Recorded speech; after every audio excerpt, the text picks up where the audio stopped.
A hanseníase, antigamente conhecida como lepra, é uma doença milenar, tão antiga quanto o medo e o preconceito que sempre existiram em torno dela. Antes de Cristo, os hansenianos já eram considerados impuros e tinham que viver longe das pessoas sadias. No Brasil, a política de isolamento só foi acabar nos anos 1980. Muitos ex-internos continuam vivendo ao redor das ruínas das colônias de leprosos. Mas os maiores estragos não estão em pavilhões como este, onde viviam os doentes, mas persistem na vida daquelas pessoas que foram obrigadas a viver longe de seus familiares. No Caminhos da Reportagem de hoje, você vai conhecer como funcionavam as colônias de leprosos, a política de isolamento compulsório e a história de pessoas marcadas pelo estigma da hanseníase. Ai, meu Deus, leproso! Vamos embora! É longe! Vamos embora! Vão embora! Relatos bíblicos mostram que a chamada lepra era uma maldição. Quem tocasse nos doentes tinha que se purificar, por isso eles viviam em lugares bem isolados, como vales e cavernas. No Antigo Testamento, há um trecho que se refere à lei dos leprosos, que diz que essas pessoas deveriam andar com o cabelo sem pentear, a roupa rasgada e suja, gritando a palavra impuro. Jesus Cristo toma uma atitude ousada para a época e cura 10 leprosos de uma só vez, segundo o Evangelho de São Lucas.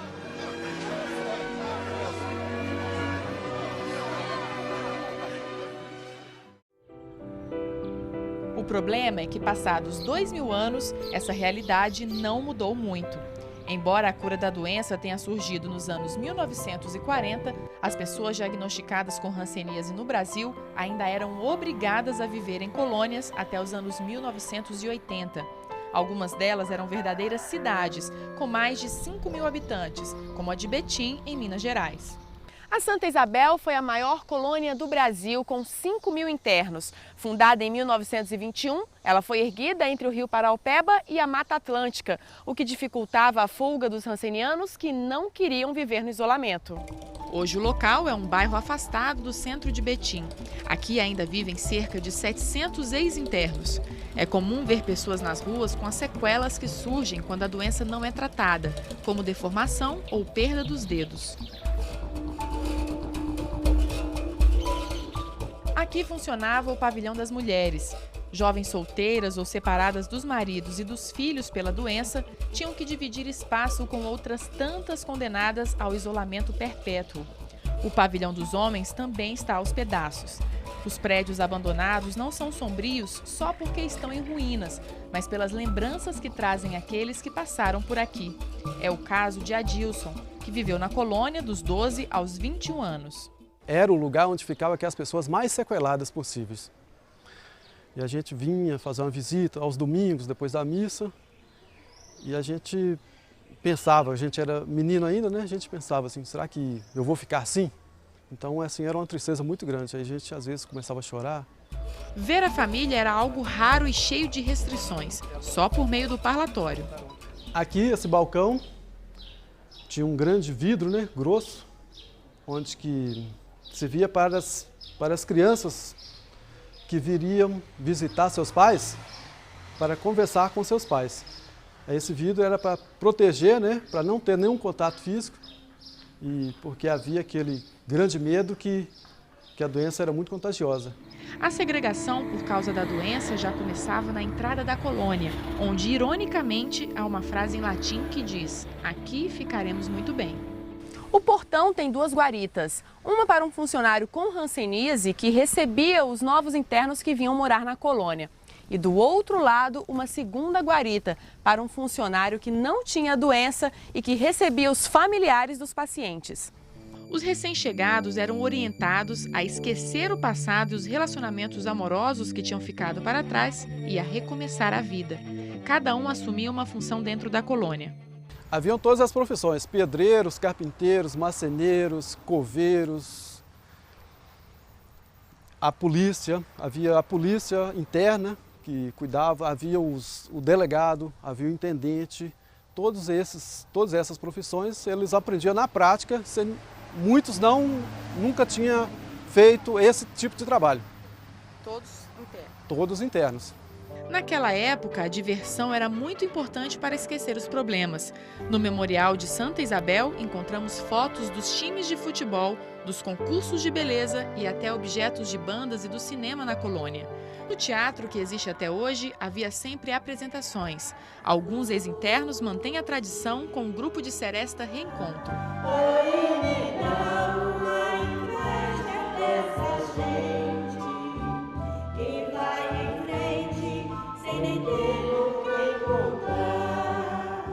E ajudava a esquecer os problemas? Ajudava a esquecer os problemas e a gente fazia showzinhos e a colônia não tinha muito movimento, né? Então o movimento era aquele, de vez em quando a gente estava aí cantando, sambando, fazendo, acontecendo, né? Mas porque não tinha onde ir nem o que fazer. Então a gente arrumava a ocupação daquela forma para evitar ficar pensando demais ou entrar em depressão, né? Eu acredito que é por isso que eu cheguei no 75, porque eu nunca fui deprimida, viu? Mas os artistas expressavam também a tristeza do isolamento. Um deles ficou famoso, Luiz Carlos de Souza, conhecido como Veganin. O apelido vem do nome de um dos remédios que ele tomava. O artista faleceu no início dos anos 1990 e deixou uma obra-prima inusitada, a única série de quadros da Via Sacra em arte contemporânea que se tem notícia dentro de uma igreja. Ao invés de contarem a história da paixão de Cristo exatamente como aconteceu, as telas mostram o sofrimento de Jesus dentro da realidade que o artista enxergava. Aqui é Jesus como um rancenismo. A mão é fechada, né? Que ele ataca a mão, vai fechando os nervos, né? Tem um médico, né? A cruz de Cristo é toda de remédio, né? Aqui está a porta da colônia. E ele mistura, né? Então isso é eu classifiquei a obra como surrealismo político, religioso, social.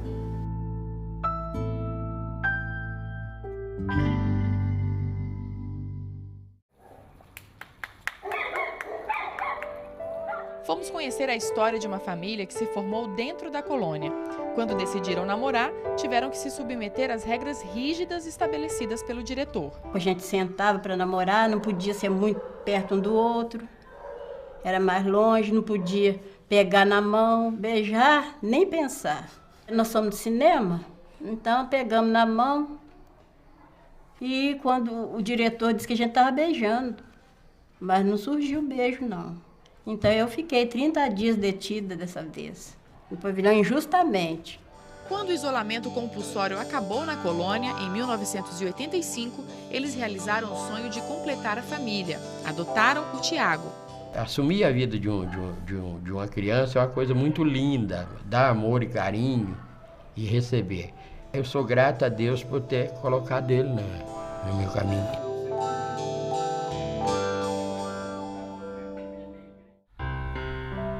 No Brasil, o fim da política de isolamento teve como marco a derrubada dos muros que cercavam as colônias. Mas em um lugar, eles ainda estão de pé, na antiga colônia de Antônio Diogo, no município de Redenção, no Ceará.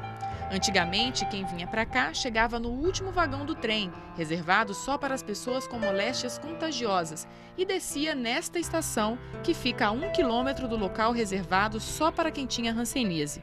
Hoje está tudo moderno, nós temos liberdade, a gente pode chegar no comércio, a gente entra no ônibus, a gente faz tudo o que a gente quer e ninguém vê mais isso que tinha primeiro, né?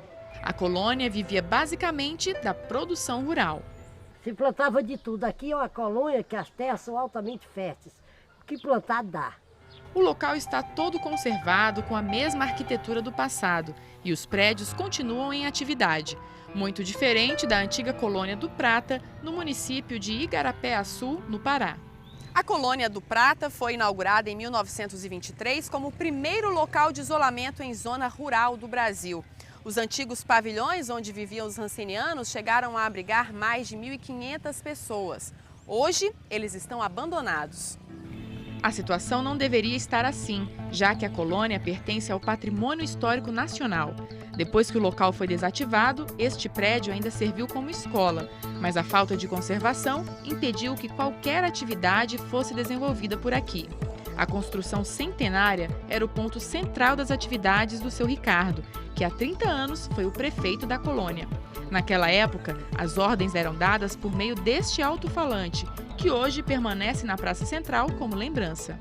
Quais eram as questões que o senhor resolvia? Olha, problema disciplinar, tinha uma delegacia interna, que era subordinada à prefeitura interna, problema de alimentação, qualquer tipo de problema disciplinar, até mesmo entre famílias, o prefeito tinha que resolver.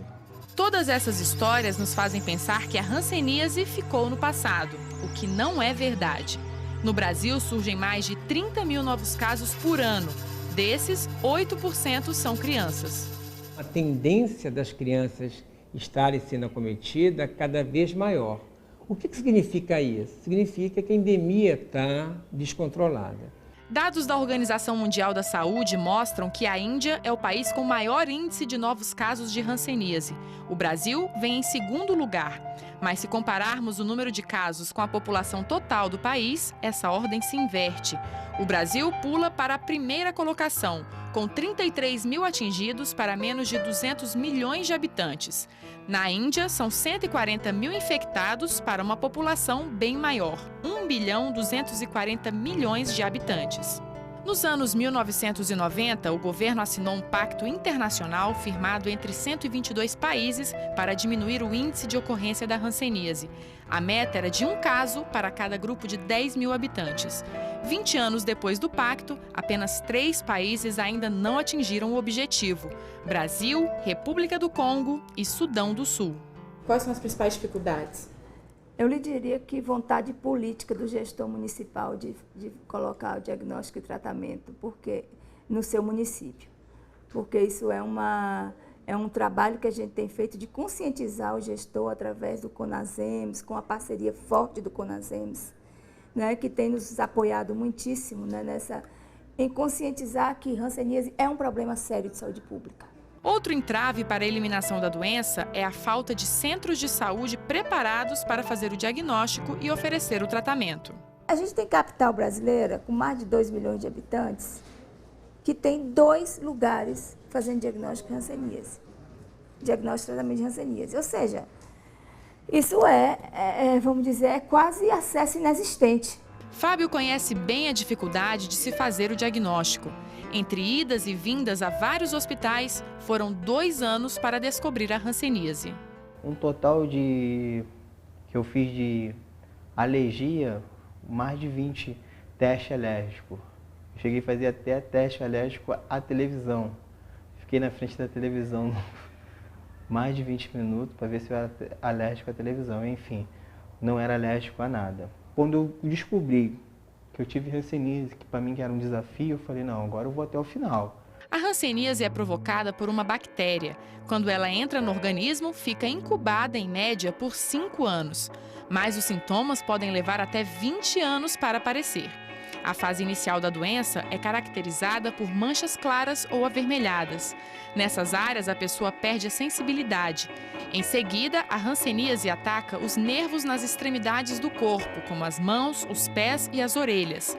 À medida que a bactéria atinge os nervos, os músculos atrofiam e os dedos podem ficar curvados. Se não tratada, a doença leva a lesões severas, o que pode até provocar a perda dos membros. Uma combinação de 3 medicamentos ataca a bactéria e cura definitivamente o paciente. É a chamada poliquimioterapia. O tratamento pode levar até 1 ano. Atualmente, o diagnóstico é feito com a retirada de pedaços de tecidos da pele infectada. Eles são analisados em microscópio para identificar a presença da bactéria. Mas já existe nos Estados Unidos um novo teste. Uma gota de sangue do paciente é colocada numa fita com um reagente. O resultado é parecido com o de um teste de gravidez. 2 linhas indicam positivo para a doença. Uma linha significa negativo. O resultado sai em menos de 10 minutos e, em muitos casos, detecta a hanseníase antes dos sintomas aparecerem.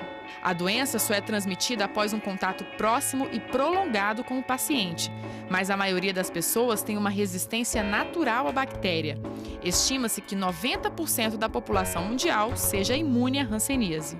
A gente tem geneticamente uma resistência natural contra a doença. A gente nasce com essa capacidade de defesa.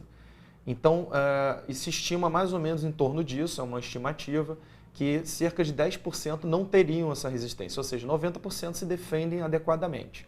Se o diagnóstico da doença for tardio, a pessoa, mesmo depois de curada, ainda tem que enfrentar as sequelas e até reações dos próprios anticorpos. Ela pode ter um dano nos nervos, ficar com uma perda de movimento, uma garra, alguma sequela física, e ela vai ter que precisar de reabilitação física, emocional, psicológica, para amenizar essa sequela. A outra são sequelas de reações, né, inflamatórias que o próprio organismo tentando se defender, que pode estar atacando restos da bactéria morta que ainda estão presentes naquele tecido. Esses fenômenos inflamatórios não são bem sequelas, são complicações pós-tratamento e podem durar por até 7 anos em média. Foi o que aconteceu com o André. Ele pegou a hanseníase do avô, mas os dois demoraram muito a descobrir que estavam com a doença. André está curado, mas as dores continuam e ele vai ter que operar o nervo sequelado. Estou com o nervo muito inflamado. As dores começaram a aparecer com mais frequência e mais intensidade. Como vivem os ex-internos das colônias e os familiares deles? Vejam no próximo bloco.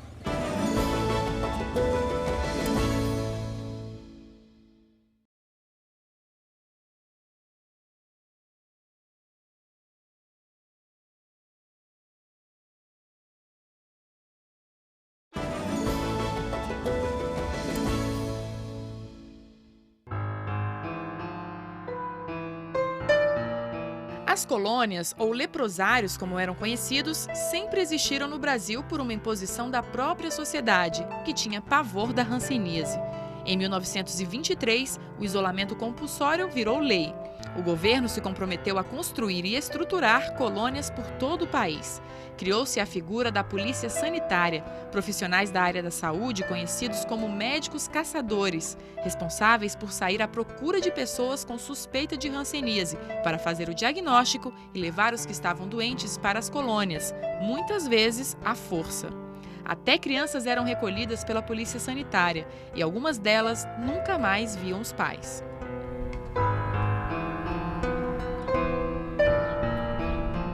"80 anos depois da publicação da lei que isolava as pessoas com hanseníase, elas finalmente conquistaram a liberdade. Mas as antigas colônias continuaram a ser o lar de muita gente. Quando o regime de isolamento compulsório acabou, muitos ex-internos não tinham para onde ir. Aqui em Marituba, no Pará, alguns continuaram no mesmo lugar. Os antigos pavilhões das colônias se transformaram em moradias. Hoje, 72 pessoas que tiveram hanseníase moram aqui no abrigo João Paulo II. O local é mantido pelo governo. Todos têm acompanhamento médico para cuidar das feridas, que costumam aparecer principalmente nos pés que ficaram com sequelas, e para o trabalho de reabilitação. Um dos quartos mais arrumados do abrigo é o do seu Raimundo. Aqui ele tem tudo o que precisa: os livros preferidos, conforto e tranquilidade.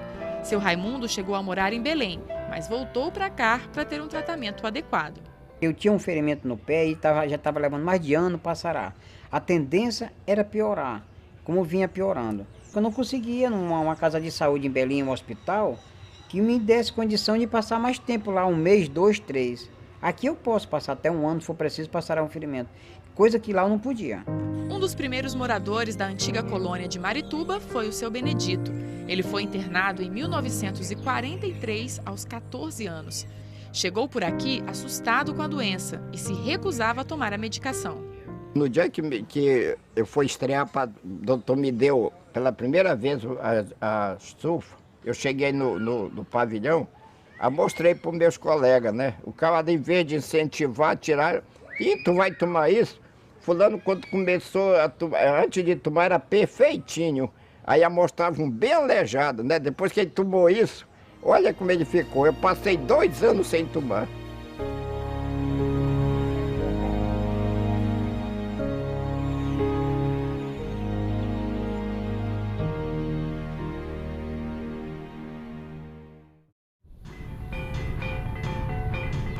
Encontramos outro abrigo para pessoas que tiveram hanseníase na antiga colônia de Maracanaú, no Ceará. Hoje, 17 idosos moram no Centro de Convivência Antônio Justa. Este ambiente, calmo e bucólico, já foi considerado uma prisão. Os muros altos que antes representavam o exílio foram derrubados em nome da liberdade. Ironicamente, hoje servem de proteção contra os assaltos que ameaçam a paz dos internos. Passeando pelo abrigo, um quarto chama a atenção pelo colorido, pelo brilho e pela riqueza de detalhes da decoração, toda em trabalhos artesanais. A artista é a própria dona do quarto, Dona Maria da Conceição, de 82 anos. Na mão dela, tudo vira artesanato. Se a gente deixasse, até o microfone ia se transformar em obra de arte. Parecido um cachorrinho mesmo. Botasse os olhos colando, né? Botasse o olhinho. Um cachorro. Prazer, viu? Foi igual mesmo. Por trás de tanta criatividade e simpatia, há uma história triste. Dona Conceição foi afastada dos pais aos 7 anos para ser internada na colônia e nunca mais voltou para casa. Depois, Dona Conceição descobriu que não precisava ter passado por nada disso, porque, na verdade, nunca teve hanseníase. Por causa dessa mancha que apresentou no braço. Eu estava na creche, lá do Dr. Diogo. A irmã ficou logo apavorada, né? Aí o médico andou por lá e a irmã foi, apresentou a ele, né? E ele achou que era doente, aí me colocou lá no leprosário. Hoje, as melhores amigas de Dona Conceição são as cuidadoras dos idosos. Algumas delas trabalham aqui desde a época do isolamento compulsório. Elas quebravam as regras da colônia que não permitiam a entrada de pessoas sadias. Maria, o que você fazia aqui na época que esses pavilhões ainda eram de isolamento compulsório? Eu ia no quarto deles, né, nas enfermarias, aí tinha uma louça, uma coisa para fazer. Aí eu ajudava elas a fazer um café. Aí eu ajudava elas a fazer o café, nós íamos merendar. Não. E você não tinha medo de pegar hanseníase? Nunca tive. Não. E por que você vinha para esse lugar? Porque meu pai morava aqui dentro, aí eu morava em Fortaleza. Quando eu chegava aqui, meu destino era de andar aqui dentro, olhar eles tudinho. E você, Antônia, por que você decidiu continuar como uma cuidadora de pessoas que tiveram hanseníase? Porque eu peguei muito amor a eles, né? E eles pegaram a mim, a gente formou uma família. Aí nessa época não tinha enfermeiro, né? Eu dava banho neles, dava a alimentação deles, iam pegar comida, estava na boca dos pacientes deles que não tinha mão para pegar, né? Aí pronto, aí se pegou a mim, a gente formou uma família. Eram raras as pessoas sadias que conseguiam autorização para entrar nos locais de isolamento. Normalmente, quem tinha acesso eram alguns médicos e religiosos. Frades franciscanos iam morar junto com os doentes. É o caso do Frei Basílio. São Francisco era um jovem ambicioso, né? Ele tinha medo e repugnância dos ancenianos, dos leprosos. Ele mesmo falava isto.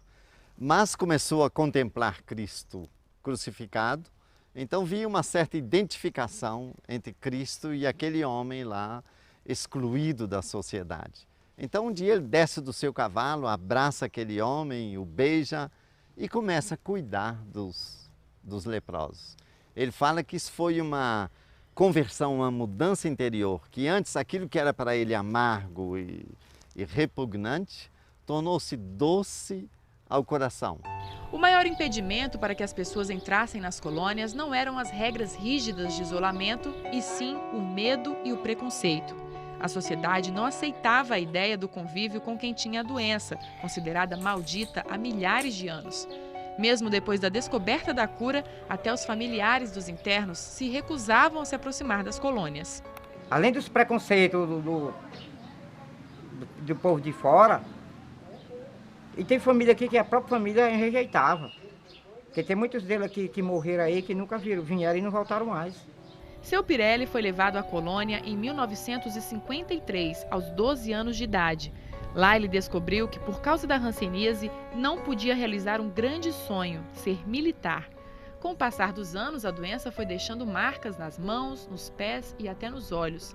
Hoje, cego e na cadeira de rodas, seu Pirelli percebe que carregou o preconceito nas costas ao longo de toda a vida.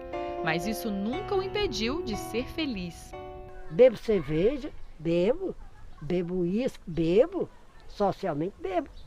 Custa a vida, curto. Pulo a cerca, pulo. Vou para a seresta? Vou.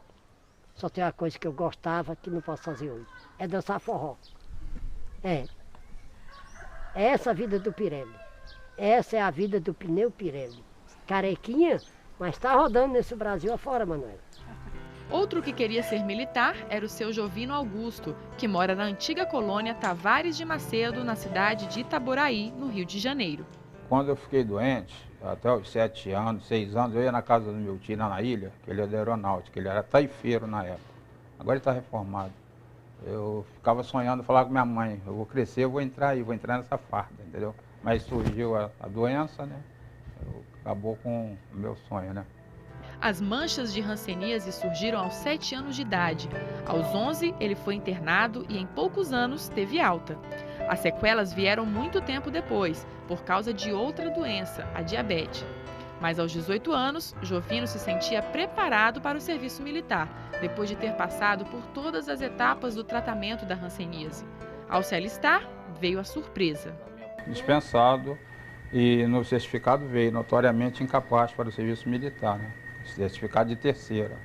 A família Flores, que conhecemos em Betim, Minas Gerais, também sabe bem o que significa o preconceito contra a hanseníase. Em 76, uma autoescola me discriminou, mas como eu sou um cara que não aceito a derrota, eu briguei, fiz eles devolver meu dinheiro, não é norma, mas eles tiveram que devolver, porque eu falei pro cara que ele estava me atrapalhando, eu tirar a minha carteira. O filho Tiago, que é adotivo e só foi morar na colônia depois que acabou o isolamento compulsório, teve que aprender desde cedo como escapar dos olhares discriminatórios. Um dia, um colega meu perguntou assim, ele veio fazer um trabalho, ele falou assim, aqui que é a colônia de Santa Isabel? Eu falei, aqui que é a colônia. Aí que eu comecei a ligar uma coisa da questão da colônia, que a imagem que a colônia tinha no centro de Betim era a imagem que a gente não tinha de dentro dela. O pessoal de Betim imaginava outras coisas da colônia, né? Que aí eu fui perceber o que era o preconceito, o que era a discriminação. Iverlândia nunca teve hanseníase. Ela sofre preconceito no mercado de trabalho não porque anda com cadeira de rodas desde que sofreu um acidente, mas porque mora na antiga colônia do Prata, no Pará. Fui lá em Belém, aí eu cheguei que eu queria ser professora e tudo. Aí ele disse, onde você mora? Eu disse, na colônia do Prata, né? Aí ele disse, colônia do Prata, né? Onde vivem os hansenianos, né? Eu disse, eu sou fiancana, eu formei em magistério, mostrei todos os meus documentos e tudo. Aí ele disse, olha, a gente não pode, porque a gente tem, porque diz que pessoas lá de Educandário são pessoas que, filhos de hanseniano, não pode ter, hanseníase não tem cura, não pode ter aquele contato, né? Então a gente não pode selecionar pessoas assim, que vêm do interior da colônia, se emprego somente a pessoal da cidade.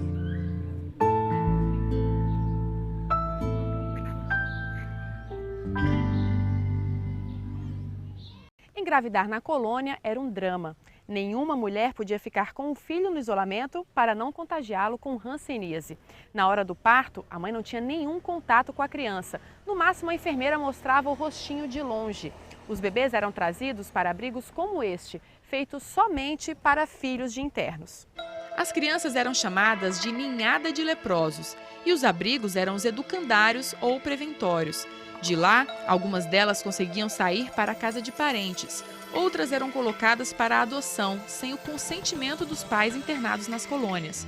Os filhos de uma mesma mãe, muitas vezes, eram espalhados sem controle nem registro, o que dificultou muito o reencontro dessas famílias anos depois, quando o isolamento compulsório acabou. Conceição e Itelvina, mãe e filha, ambas atingidas pelo preconceito, embora apenas a mãe tenha contraído a hanseníase. Hoje ela adora cuidar das plantas que enfeitam a frente da casa, em Betim, Minas Gerais. Montar o jardim foi um trabalho de formiguinha. Dona Conceição reuniu pouco a pouco as mudas de flores que achou ao longo da vida. O mesmo ela fez com os filhos. A busca foi árdua e, embora tenha conseguido reunir quase toda a família, seu coração de mãe ainda amarga a falta de um dos filhos que nunca apareceu. Quando o menino acabou de nascer assim, ela disse assim, é uma pena, Conceição, seu menino é tão bonito, tão forte, mas você não vai poder ficar com ele.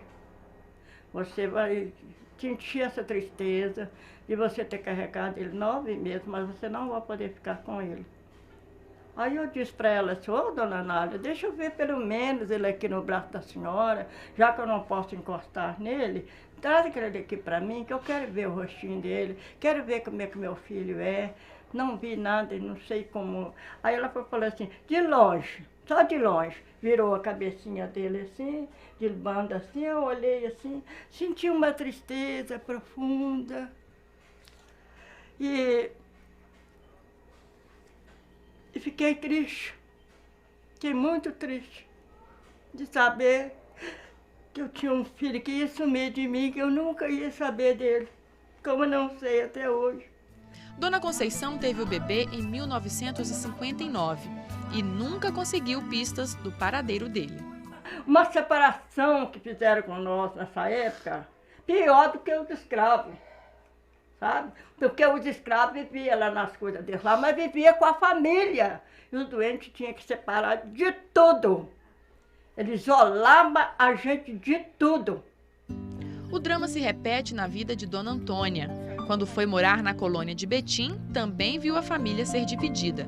Ela foi buscar no passado as pistas de uma filha que teve antes de ser internada e que foi arrancada dos braços dela na hora de seguir para o isolamento. Eu cheguei em casa e perguntei cadê minha filha, já demos para os outros. Não vai atrás, não procure saber onde ela está, porque se você for, eu falo que você é leprosa. Depois de mais de 30 anos sem notícia da filha, Dona Antônia conseguiu achá-la. Inês estava morando a 800 quilômetros da mãe. Agora elas se encontram pelo menos uma vez por ano. Venci, né? Porque hoje eu estou com 78 anos, eu falava assim, eu não vou conhecer minha filha. Estou conhecendo até meus bisnetos, estou com 3 bisnetos, né? Histórias semelhantes de reencontros e separações provocados pela política de isolamento se repetem por todo o país. No Pará, encontramos Seu Bragança, com uma história que se desenrolou nas ondas do rádio. Desta vez, foi o filho que teve que se isolar aos 18 anos, deixando para trás os pais e 9 irmãos. Ele perdeu o contato com a família. Durante 15 anos que eu tive interno, eu nunca tive visita de ninguém, né, de parente nenhum. A própria essa minha tia, que eu morava com ela, depois ela morreu também, ela nunca me procurou. Depois de mais de 20 anos sem notícias da mãe, ele teve uma ideia, procurá-la por meio do rádio. Bragança pediu para os locutores da região anunciarem que ele estava à procura de Madalena Vieira de Freitas. O recado chegou ao destino. Eu conhecia uma senhora que era da rádio, né, da educadora, e eu conversando com ela, falei esse fato que estava acontecendo comigo, e ela me citou esse programa que tinha, e eu fiz uma cartinha, né, e a minha mãe lá em Altamira, onde ela morava, estava com o radinho ligado e pegou a mensagem, né. Seu Bragança tratou logo de recuperar o tempo perdido e trouxe a mãe para morar com ele. Os dois conviveram por 5 anos, até a morte dela. No próximo bloco, você vai conhecer a luta em busca da reparação dos danos causados pela política de isolamento nas colônias.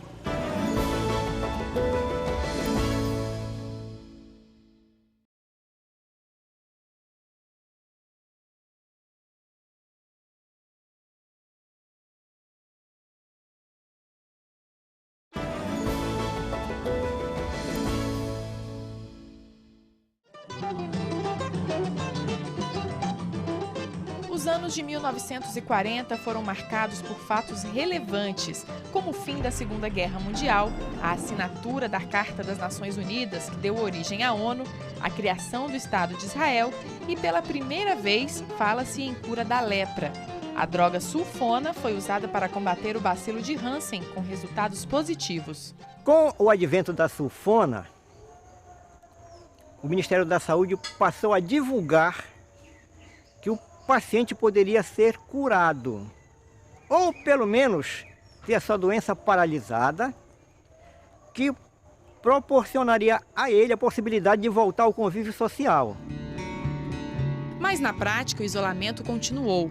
Em 1954, a Organização das Nações Unidas lançou um tratado internacional para que os países se comprometessem a não mais separar os filhos dos pais que tinham hanseníase. O Brasil assinou o documento. José Ademilson é a prova de que o tratado não foi respeitado. Se o Brasil tivesse cumprido a determinação, eu não estaria hoje sido separado dos meus pais. Porque se o tratado foi em 54, eu nasci em 72, então não tinha por que ter se separado se o Brasil tivesse cumprido a determinação da ONU. Em 1962, um decreto estabelece a internação apenas para os pacientes que estivessem com a doença em estágio avançado, na forma contagiosa. Em 1976, uma portaria do Ministério da Saúde determina o fim do regime de isolamento compulsório. E, mais uma vez, as normas não são colocadas em prática. A maioria das colônias só libertou os internos em 1986, 40 anos depois da descoberta da cura da hanseníase. Comenta-se que um dos motivos foi que no início da década de 40, final de 30, início de 40, o governo fez um investimento muito grande na área de saúde, construindo colônias de isolamento em vários estados do país. E que diante desses gastos, ele preferiu manter esse local de isolamento. Apesar desse desenvolvimento, não só da terapêutica, como do saber científico, o Brasil continuou isolando, até 1962, quando uma lei põe fim ao isolamento. E a gente sabe, através de relatos, que em diferentes pontos do Brasil, o isolamento teve continuidade. Por quê? Porque o paciente não tinha para onde ir, era lá que era o único local que tinha tratamento, enfim, a sociedade dá continuidade àqueles processos que sempre ocorreram, pega o doente e manda para lá. O Brasil levou tanto tempo para eliminar o isolamento que acabou assumindo o dever de reparar os danos causados a todos os que viviam na condição de marginalidade. Em 2007, uma caravana com 200 pessoas atingidas pela hanseníase veio aqui ao Palácio do Planalto. Eles cobraram do então presidente Lula a resposta a uma antiga reivindicação: o direito à indenização das vítimas que sofreram com a política equivocada de segregação nas colônias. Um mês depois, o pedido foi atendido. No dia da assinatura da nova lei, a caravana voltou a Brasília para assistir à cerimônia. Era 24 de maio de 2007. O Brasil dava o primeiro passo concreto para resgatar sua dívida com essas pessoas e tornava-se o segundo país a reconhecer o direito à reparação pelos danos causados. Antes disso, apenas o Japão havia concedido indenizações. A medida provisória 373 estabeleceu pensão mensal e vitalícia às pessoas submetidas à internação compulsória. Na época, o valor era de R$ 750. Hoje, com as correções, a indenização já passa de R$ 1.000. Seu Pirelli estava lá na primeira fila e até discursou. Ele sente que a justiça foi feita e o dinheiro o ajuda a ter uma vida mais digna. Em nome de todos os companheiros que aqui não puderam estar presentes, estão nos seus leitos, abandonados dos seus familiares, não abandonados por Deus. E que sonha com essa realidade que acabou de se concretizar, que foi essa assinatura desse grande projeto que vai trazer, sim, presidente, grandes benefícios para todos nós. Por trás de toda a mobilização pelas indenizações, há um grupo organizado, o Movimento de Reintegração das Pessoas Atingidas pela Hanseníase, o MORHAN. A entidade, que foi criada em 1981, luta pelos direitos dos ex-internos das colônias e seus familiares.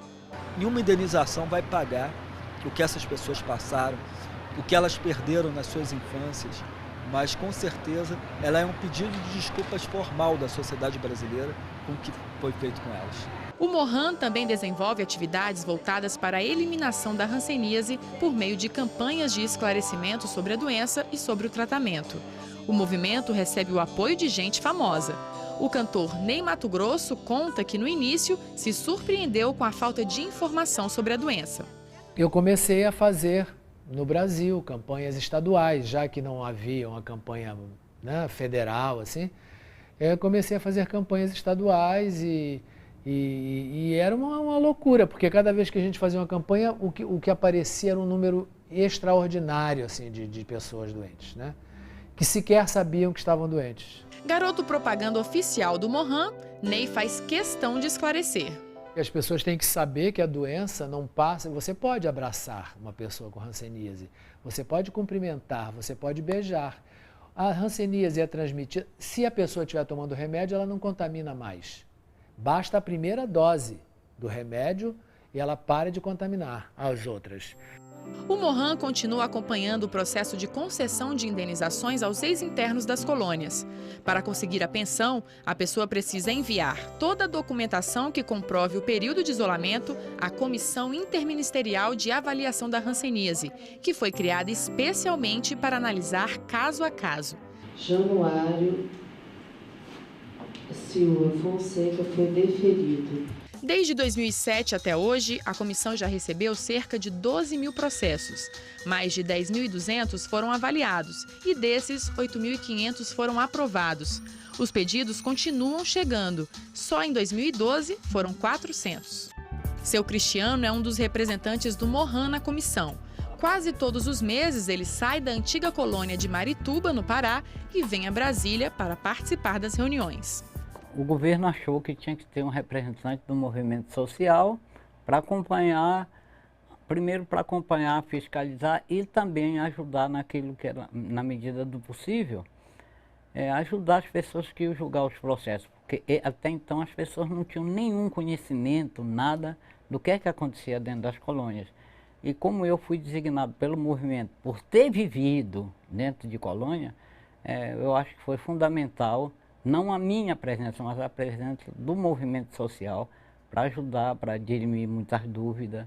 Ele foi levado para a colônia em 1947, com apenas 7 anos de idade. A experiência do seu Cristiano conta muito na hora da decisão. O cidadão contando da história dele, e eu percebo que ele não está mentindo pela linguagem que ele usa. Que dentro da colônia ele tinha uma linguagem um pouco diferente. Algumas palavras eram usadas dentro de colônia como gíria, a gíria da colônia, e eu sabia que pela maneira como o cidadão colocava a linguagem dele, eu sabia que ele tinha vivido a história lá dentro, naquele local. Né? A principal dificuldade no trabalho da comissão é a falta de documentos para comprovar que as informações dos requerentes são verdadeiras. Vai ao local, os documentos já não existem mais, hospitais que foram desativados, documentações que, à medida do tempo, elas foram, digamos assim, extintas, né, desapareceram. Agora o Mohan já está se preparando para dar o próximo passo, a indenização aos filhos que foram separados dos pais na época do isolamento. Tiago fez uma pesquisa pela Universidade Católica de Minas Gerais que comprova os danos causados a essas crianças. A política de isolamento compulsório ela era a mesma, só que dividida em 3 eixos. Você tinha colônia para o doente, você tinha o preventório, né? Tem gente que chama educandário, outros creches, para o filho que não tinha doença, mas que era separado dos seus pais, e você tinha o observatório para aquelas pessoas que tinham suspeita da doença. Mas na prática, qualquer uma das 3 instituições deixava a mesma carga de discriminação e preconceito. O Brasil indenizou porque reconheceu que houve um crime de Estado. E se houve um crime de Estado com as pessoas que foram colocadas na colônia, também houve um crime de Estado com as pessoas que foram tiradas deles, né? Os familiares que foram os filhos que nasciam, que eram separados. A Ordem dos Advogados do Brasil apoia a causa e fez um parecer com os argumentos jurídicos da indenização. A partir do momento em que o Estado brasileiro, por uma opção política ou de saúde pública, entre aspas, dita àquela época, entendeu que separar as famílias evitaria que houvesse uma progressão da hanseníase dentro de uma concepção completamente equivocada do ponto de vista médico, do ponto de vista científico, é óbvio que o Estado passa a ser devedor dessas pessoas por tê-las feito estar longe da unidade familiar. Agora o movimento aguarda uma resposta oficial do governo sobre o processo dos filhos separados. O governo está analisando todas essas demandas, né, avaliando, né, de como é que irá resolver essa questão. Mas enquanto o governo analisa se houve ou não danos a essas crianças, quem passou pelos preventórios não esquece os maus tratos, a saudade e as humilhações. Eu passava fome, eles davam comida pra gente. cheio de bicho, eles batiam, eles humilhavam as irmãs de caridade. Esfregava os lençóis cheios de xixi no rosto da gente. Eu vivi dentro de um porão que elas me trancaram e eu fiquei. Era assim, baixo assim, né? Uma tauba grandona, elas abriram com um cadeado grande assim, me botaram só porque eu tinha brigado com a minha irmã. E elas me deram água e bolacha creme crack, né? Para mim ficar 24 horas. As lembranças deixaram profundas marcas no corpo e na alma daquelas crianças.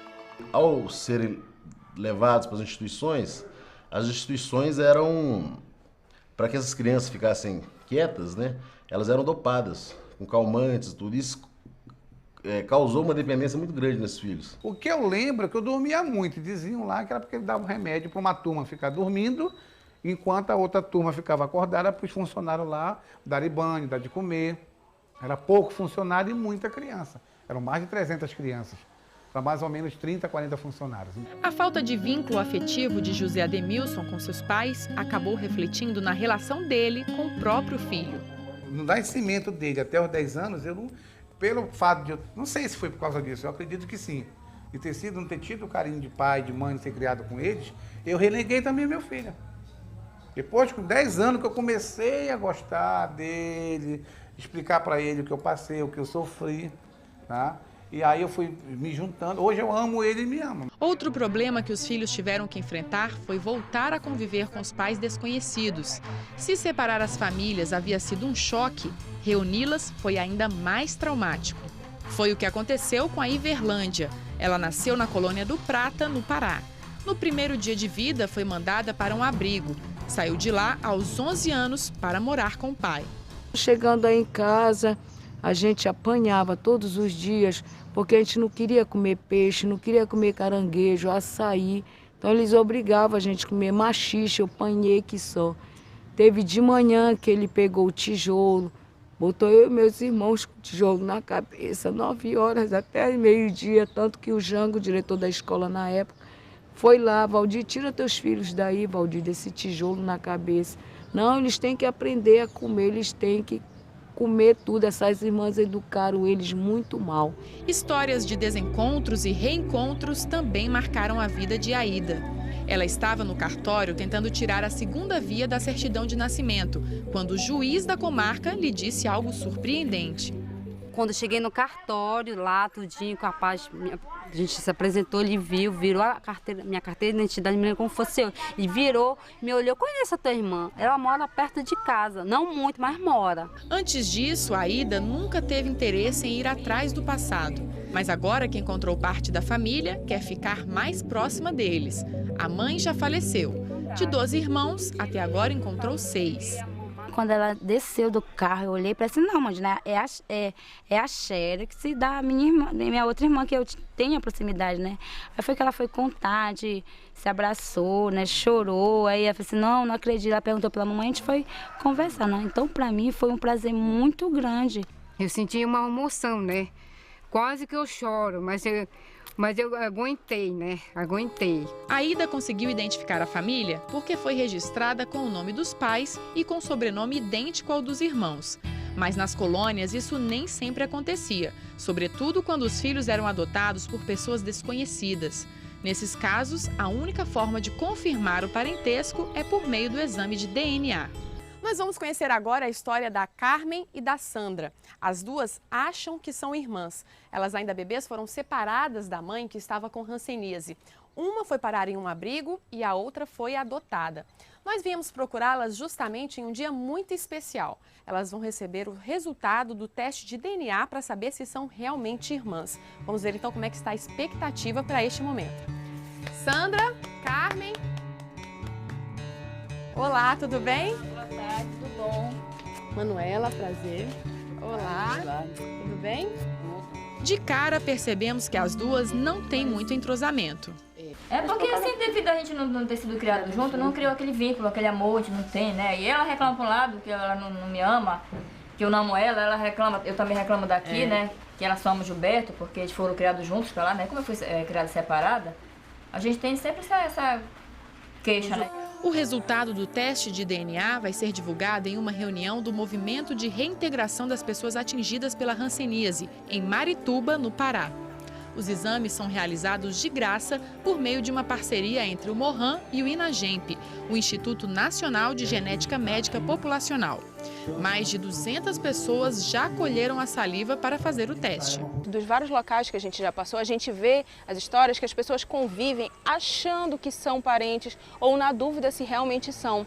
Na hora que esse resultado vem e eles têm uma confirmação, parece que eles têm um certo alívio, que tudo que eles viveram não é mentira, que eles conseguiram realmente obter. O INAGEMP vai entregar o resultado de exame da Carmen com a Sandra e vocês vão descobrir agora oficialmente se são irmãs ou não.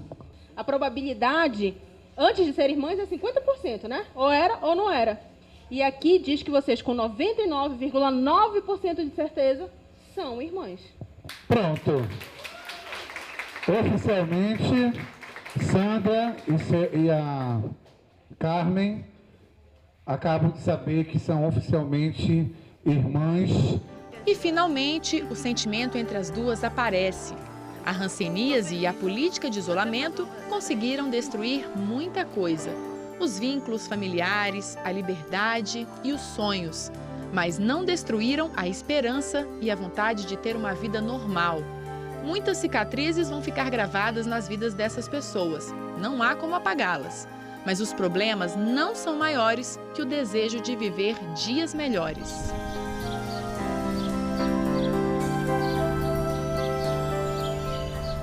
Meu pai dizia, meu filho, quando você estiver triste, nunca abaixa a cabeça para pensar que só vem coisa ruim.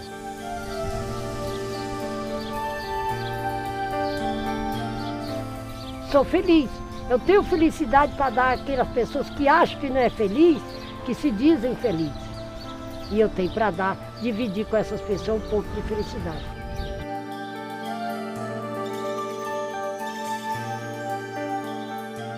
O Brasil não tem conhecimento do que aconteceu no Brasil nessa história.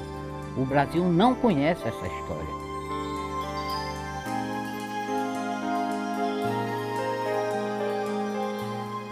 Te amo tanto, mãe. Te amo muito também, filha.